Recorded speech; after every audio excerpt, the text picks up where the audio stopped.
আমাদের যারা প্রতিদ্বন্দ্বী পার্টি বা প্রতিদ্বন্দ্বী প্রার্থী আছেন প্রত্যেকের প্রতি শ্রদ্ধাশীল।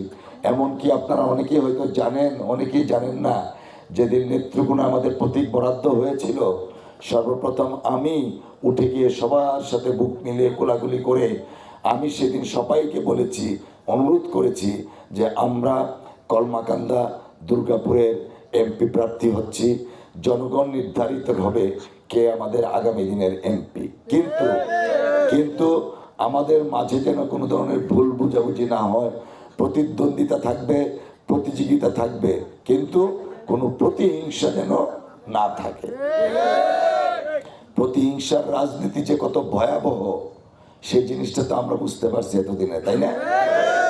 তাই আমি মনে করছি, এবং আপনাদেরকেও যারা উপস্থিত, বাজারের বিভিন্ন ব্যবসায়ী আছেন, জনগণ আছেন যারা এখানে উপস্থিত নাই কিন্তু আমাদের দোকানে বসে আছেন, সকলের প্রতি আমি সম্মান জানাচ্ছি।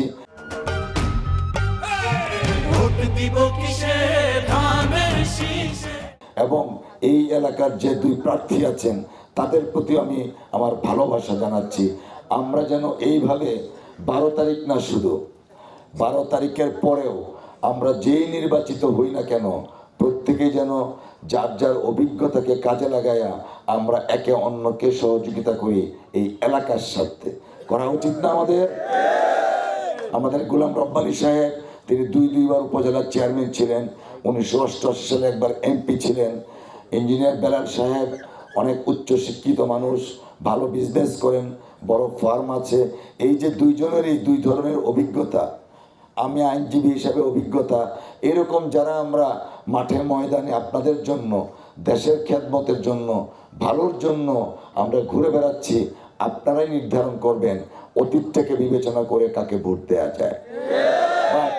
আমি এই কথা আপনাদের সকলের সামনে বলতে পারি, যেই আমরা পাশ করি না কেন আমি সবার সাথে কাজ করতে চাই।